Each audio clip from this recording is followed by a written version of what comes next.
Hello YouTube, and this is going to be a detailed review of the first Fallout game. With the rising demand for a 4th generation installment in the series and the massive popularity of Fallout 3 in New Vegas, I think it's important to look back at the original titles and see what helped to make the original series so popular in the first place. I also feel like Fallout 1 and 2 have gotten an unfair reputation among some newer Fallout fans as being an obsoleted relic of the series before the invention of 3D graphics and real-time combat. In contrast, the real distinctions of the older games in terms of design goals and development philosophies rarely get much credit.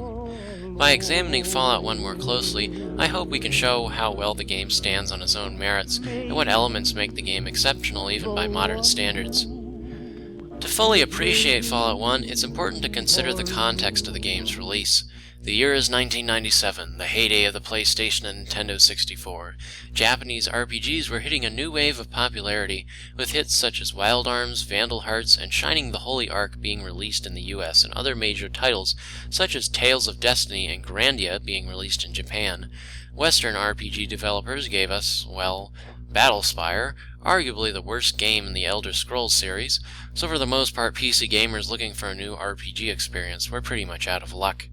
Of course, all these titles paled in comparison to the real blockbuster of 1997, Final Fantasy VII, released on September 7th following one of the largest multimedia marketing campaigns in video game history. Plenty has already been said about the enormous impact of this game, but it's important to note that Fallout was released a mere 3 weeks later, and hardly had the same level of visual prowess or marketing fanfare that Square's flagship title could boast. In order to stay relevant, Fallout had to play to its own unique strengths and audience appeal, something that Fallout 3 in New Vegas didn't have to deal with as much. So how much did Interplay succeed in this regard? Now before I continue, I'd like to make it perfectly clear that there are going to be a lot of spoilers in this video. I'm going to be covering the major story elements of Fallout 1, so if you want them to be a surprise, I suggest playing the game first before watching this review. That being said, most of this is pretty much common knowledge by this point if you've played any of the later games in the series, so I don't think you're going to be missing out on much. Fallout's universe originates in an alternate version of America where computer technology and aesthetic design seems perpetually stuck in the 1950s, yet robots which could have come straight out of the Jetsons are commonplace household objects. The inefficiency of this technology sparked a global energy crisis, which comes to a head in 2052, when the European Commonwealth decides to invade the Middle East for increasingly scarce oil supplies. This leads to further conflicts all over the world and the collapse of the UN. China successfully invades Alaska in 2066 to secure the remaining oil reserves in the state, leading to a long and violent war between the US and China over a decade. America annexes Canada in 2076 to ensure their support in the war, even as public disobedience and rioting is causing the collapse of social order at home. On October 23, 2077, China, Russia, and America finally engage in outright nuclear conflict, causing mutually assured destruction and the end of civilization as we know it, an event known as the Great War. Despite the destruction caused by the war, a number of self-contained communities known as vaults had been built around the U.S. in order to preserve some remnants of humanity through the inevitable nuclear exchange. Sealed underground, the vaults remained relatively isolated from the desolation and the irradiated mutants which now scour the land above. Many years after the nuclear fallout begins to clear, the vaults start opening, and the human survivors use what they can to scavenge, and to slowly rebuild into a group of tribe-like villages scattered throughout the wasteland. Fallout 1 starts in Southern California in 2161, where you, the player, are a seemingly nondescript citizen of the still-functioning Vault 13. Your overseer informs you that their water chip purifier is malfunctioning, and that you're the Vault's only hope for finding a new one. At this point, you're kicked out of the Vault, told a few minor clues where you should begin to look, and given a 150-day time limit before the water in the vault runs out and everyone dies of thirst. As you venture out, you encounter a number of settlements and find that people around you have become accustomed to a fairly bleak and violent existence. After a lot of exploration, you eventually find a new water chip, and along the way meet a fanatical religious cult bent on converting non-irradiated humans, such as, say, vault dwellers, into hulking super mutants, who end up being the main antagonists of the story. After returning the water chip, the Overseer tells you that the super mutants are too much of a threat and sends you out again to deal with them permanently. You discover that the leader of the super mutants is an anamorphic blob who was once a scientist named Richard Gray, now known as the Master, who wants to purify humanity by evolving them into a race immune to radiation and much more capable with dealing with the hazards of the wasteland. This plan, called the Unity, obviously doesn't sit well with the player. After tracking down his underground lair, you end up killing the Master, blowing up the vats of viral jelly used to create the super mutants, and returning once again to Vault 13. At this point, the Overseer says that he appreciates all you've done, but thinks that everyone will want to emulate you and leave the vault as well, causing the collapse of the community. At this point, he asks you to leave, this time for good. What an ungrateful prick! Depending on your reputation or a few other factors, you may end up blowing the Overseer's guts clean open at this point, which in my mind is a lot more satisfying. You once again set off into the waste, discover the fates of the people you interacted with, and the game ends. Oh, there's another ending if you decide to become a super mutant and join the Master, but given the events of the later games, it's obviously not canon. One thing that sticks out in my mind in regards to the story is that it's really quite short, especially in comparison to the other Fallout games. There are only 3 main quests in the game: finding the water chip, killing the Master, and destroying the source of the super mutants. And the water chip quest isn't even mandatory if you do the other 2 first. Not only that, you can access every area in the game right from the start simply by traveling there on the world map, though you have to track them down yourself unless you're able to get clues to their locations from NPCs. Side quests and exploration are the real meat of the game, and there's an enormous amount of them available. Well, technically speaking, it's possible to finish this game in as little as 10 minutes. Just look at any of the speedruns on YouTube. Doing all the major side quests and talking to NPCs can easily make your playthrough run 15 to 20 hours. Of course, the length of the game only matters if the gameplay is fun. Players can engage in a mixture of combat, exploration, negotiation, stealth, and a variety of minigames. Most of the gameplay takes place in an isometric display of the game world, giving the player a rather large overhead view of people, buildings, and the surroundings. While NPCs and the player normally move around in real time, there's a seamless transition into a turn-based mode as soon as combat starts. This game makes great use of the strengths of the mouse and keyboard, allowing the player to interact with or examine practically everything in the game world simply by right-clicking on them. You can move your character anywhere by left-clicking on the screen instead. Skills and items are managed through menus accessible from the lower toolbar, where health and other important statistics are also displayed. Many of the NPCs you interact with can bring much more complicated dialogue trees, often leading to side quests, hints about the game world, and interesting bits of lore. NPCs can also be bartered with, though shopkeepers generally have a much better selection available. NPC dialogue options and reactions are modified through a number of factors such as the reputation system, which effectively is a karma meter determined by your actions throughout the game. Most players will get into fights at some time or another, and a lot of emphasis has been put on making a fun, streamlined combat system. Your character can fight and kill every NPC in the game world, including story-critical ones, while there are a number of random combat encounters to battle with while traveling around the overworld map. Players and enemies use a pool of action points for all movements and actions, with movement taking 1 action point per space, and attacking taking anywhere from 3 to 8 points. Killing an enemy is simply a matter of reducing their health to 0, but individual body parts can also be crippled through aim shots through a system known as VATS. Aim shots are a key strategic element later on in the game, where the player might attack a heavily armored character with a shot to the eyes, or cause a robot to go on a rampage by shooting its control circuit. Players can use cover to avoid being hit, as well as a variety of drugs to boost their stats if they're willing to deal with the consequences of addiction. Much of the combat is tied to the skill system of the game. Fallout was originally based on the GURPS pen and paper RPG, but Interplay shifted to their own special system late in the game's development cycle. While I'll get to more on that later, it's important to note that your accuracy with weapons is determined almost entirely by your skill in a particular weapon type. There are 6 different combat skills associated with different types: throwing weapons such as grenades and spears, small guns such as pistols and rifles, unarmed attacks, melee weapons, energy weapons, and big guns such as miniguns and rocket launchers. If you don't invest points in a specific skill, then you're not going to be able to hit anything beyond point-blank range with weapons of that type. This can be a source of frustration for players used to the much more lenient skill systems in the later Fallout games, but I feel like there's plenty of variety within each skill type, and being forced to invest adds a lot of replay value to the game. For example, combat with a melee character requires completely different tactics and skills than a character specialized in, say, sniper rifles, and can be worth additional playthroughs just to experience it. I've always been a fan of tactics games such as Final Fantasy Tactics and Might and Magic Heroes, but Fallout 1 and 2 had my favorite tactics combat system of any game I've ever played. It's simple and elegant, but with enough strategic depth to keep fights in the game challenging and encourage players to experiment. The visceral elements of combat are incredibly satisfying, with the exaggerated sound effects and explosive death animations adding a lot of flavor and ensuring the battles never feel stale. Despite the rather primitive graphics by modern standards, watching someone's body get torn to shreds as you unload a clip of submachine gun ammo at them, or seeing enemies flail around helplessly after you set them on fire, are some of the most memorable experiences I've had in a video game. I think part of what helps is the care put into the unit animations, which look quite good even today. Of course, the combat isn't perfect. Waiting for enemies to finish their turns can be painfully slow, especially on the default settings, but this is a small complaint compared to everything that works well. Much like the combat, the graphics are an area that can cause a lot of division for new players.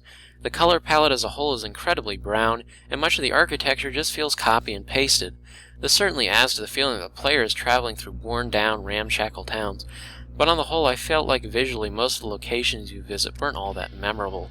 Another common source of shock for new players is the limited resolution of the sprite-based graphics, which can at first seem downright archaic compared to the 3D environments in modern Bethesda titles. Saying that PCs in this era couldn't have handled a working 3D engine is a non-argument, as PC games like Quake were already putting out more technically advanced 3D graphics than even Final Fantasy VII a year before Fallout was released.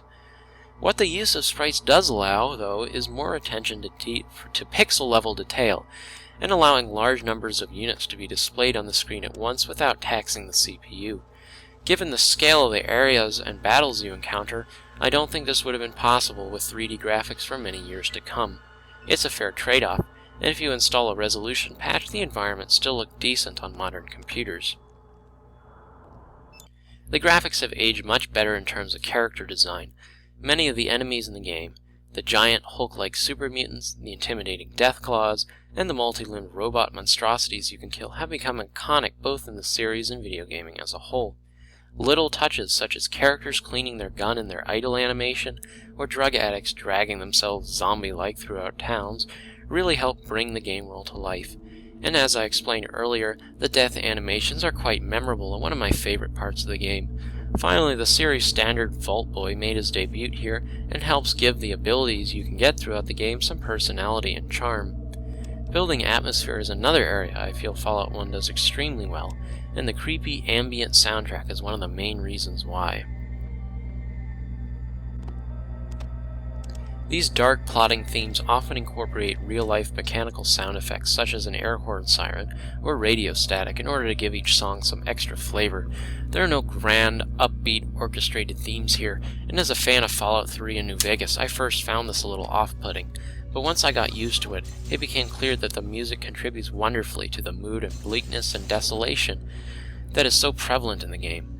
Fallout composer Mark Morgan should be credited for creating what ranks up in my mind with the original Command & Conquer as one of the most original and memorable soundtracks I've ever heard in a PC game. The voice acting in Fallout 1 is also consistently top-notch, and undoubtedly the best in the entire series. 21 of the game's main characters have fully voiced dialogue, including all conversation branches and various topics you can ask them about. I think it's almost incredible that at a time when voice acting in video games was almost universally being treated as an afterthought by developers, that Interplay was willing to gather a team of skilled voice actors and celebrities such as Tony Shalhoub, Ron Perlman, Tony Jay, and Richard Dean Anderson to play the characters in the game. It is so nice to see you. Every character has their own unique flavor, which meshes perfectly with their witty, memorable dialogue. One of my favorites is the super mutant lieutenant, who argues in his highbrow British accent why humans just aren't cut to live in the wastelands, and why the Unity is for their own good. Conditions? How delightful. Go ahead. The voice-acted characters also have pre-rendered 3D models that are animated along with their speech, which look somewhat dated by modern standards, but do a decent job adding to each character's personality and charm. I honestly think that the character is the best part of Fallout 1, and a main reason why the game is worth playing through even today. The amount of care and variety put into the characters also extends into the gameplay. In addition to the 6 combat skills described previously, there are a number of general non-combat skills such as bartering, speech, first aid, and repair to choose from. Much of this system is familiar ground to anyone who's played with the likes of Fallout New Vegas, but there are a lot more options and skills to choose from, and like the combat skills, many of these general skills are useless unless you decide to invest points in them. This is clearly a result of the pen and paper mentality the developers were trying to create. The game encourages the player to roleplay a few unique character strengths rather than try to create a jack-of-all-trades character that can plow through everything in the game. These non-combat skills tend to have utility outside the battlefield, such as giving the player more quest options or giving ways to interact with objects in the environment, such as fixing a computer or repairing an elevator. Like the skills available to the player, the character stats, known as special, that you choose at the start significantly impact your experience of the game. I'm not going to cover all of them, but one of the more amusing examples is with the intelligence stat. Not only does this stat determine several key quest options and how many additional skill points you get per level, but having 3 intelligence or less on your character causes most of the NPCs in the game to treat you like a complete moron or ignore you entirely. While this makes the game much more difficult to play, the fact that the option is there helps to give the game much more replay value, and further encourages significant consequence for the player's roleplay decisions. While the sheer number of skills gives a lot of variety and replay value to the game, in execution I feel like a lot of the non-combat skills could have been a lot more engaging. One example of this is with an early quest where you have to rescue the girl Tandy from a camp of slavers. Options to free the girl include killing all the slavers outright, defeating the leader in one-on-one unarmed combat, purchasing the girl, intimidating the leader with a high speech skill, or somehow convincing the group with a high luck stat that you're the spirit of the leader's dead father. While these non-combat solutions sound clever, they really don't require any thought or interaction on the part of the player other than choosing the appropriate dialogue option. Combined with the fact that the combat options for quests almost universally give better rewards and more experience, and that there just aren't as many uses for these non-combat skills as there should be, and it's clear that the developers had a serious bias in favor of combat builds as the preferred style of gameplay. The fact that Fallout 2 confirms that the destruction of this raider camp was a canon response only helps to emphasize this. The lack of interaction with these skills is a problem I've had with the Fallout series in general, and while hacking or lockpicking at least requires more effort in the later Bethesda games than mindlessly clicking a button, the use of speech checks and other specialized skills, even in Fallout New Vegas, is still pretty bland and one-dimensional. At the very least, I would enjoy some sort of minigame, such as the Cassie skill in Deus Ex Human Revolution, or more speech options in general, such as in Planescape Torment. One of the more unusual statistics is the charisma stat, which determines how many other NPCs you can recruit to your party. Many of the characters you meet in Fallout can be convinced to help you out and will follow you around for the rest of the game. Like practically everything else in Fallout, they aren't necessary, but it's nice that the option is there for more socially oriented characters. Their movements and actions in battle cannot be directly controlled by the players, but they can equip with whatever weapons and armor you like. While their stories aren't particularly deep, they do all have their own unique personality quirks and a degree of charm. While the concept of companions is nice, their AI has always been one of my biggest frustrations with the game. Out of combat, they're constantly getting stuck in hallways or doorways you need to move through, forcing you to either loop around them or telling them to move back one step over and over. In combat, their AI edges between stupidity and being outright suicidal. They have no qualms charging a super mutant or deathclaw with their bare fists, and they don't seem to consider the splash damage effects of burst fire weapons at all. The 10th time your companion kills you inadvertently because you happen to be standing between an enemy and their submachine gun, you may decide to stop using them entirely. It's a shame because companions really could have added a lot to the tactical depth of the game, but in practice they come off as more of an annoyance than anything else.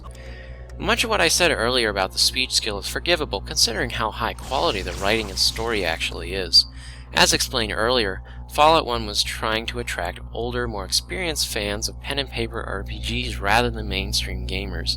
This comes across through the moral ambiguity of the plot and the numerous adult themes explored throughout the game. References to racism, drugs, sex, gang violence, and even cannibalism abound. And even non-violent solutions to quests often require lying or manipulating people to your own ends. The sheer bleakness of the world you explore works wonderfully as a plot device when combined with the moral ambiguity of the main antagonists of the game. The super mutants offer a world free of corruption and the vice that's plagued the wasteland, but at the cost of free will and your own humanity. Some of them even manage to put up a rather convincing argument why what they're doing is morally for the best. While they treat humans rather condescendingly, it's almost understandable given the self-serving and dismissive treatment most other humans, even your overseer, give you throughout the game. It's worth noting that at the end of the game it's possible to convince the Master to give up his quest to convert the wasteland, and commit suicide by providing him evidence that the super mutants are sterile, which will inevitably result in their extinction. A lesser game would have handled this by causing the Master to have some sort of moral epiphany in a few lines of dialogue, an overused gaming cliché that I think would have cheapened the moment significantly. Instead, the Master comes off as a tragic figure, a brilliant man who reduced himself to barely even resembling a human, and having to use a voice synthesizer for communication to further what he truly believes is the right thing for the wasteland, all for a plan that's doomed from the start. There's nothing glorious or satisfying about killing him, and the fact that this isn't forced upon you, you're constantly given the option to join the super mutants' cause, only adds to the emotional impact of the scene. It's character complexities like this which really make the plot in Fallout 1 stand out, even more so than Fallout 2, and really set the standard for all the legendary Infinity Engine games such as Baldur's Gate 2 and Planescape Torment that Interplay would be releasing in the years to come. As a whole, I feel like as a digital realization of a post-apocalyptic themed pen and paper RPG, Fallout 1 is a masterpiece. It gives the player an immersive world with a greater degree of freedom for customization and roleplay decisions than any game I have played before or since. But mechanically as a video game, I can't help but feel it missed a lot of potential. Some of the features in the game, such as the companion AI and many of the non-combat skills, just aren't as functional or aren't as satisfying as they ought to be. But what does work in Fallout tends to work very well and will keep you engaged from beginning to end. The addicting combat, the complex and morally ambiguous narrative, and unique visual style are more than enough for me to highly recommend Fallout 1 to any fans of the computer RPG genre.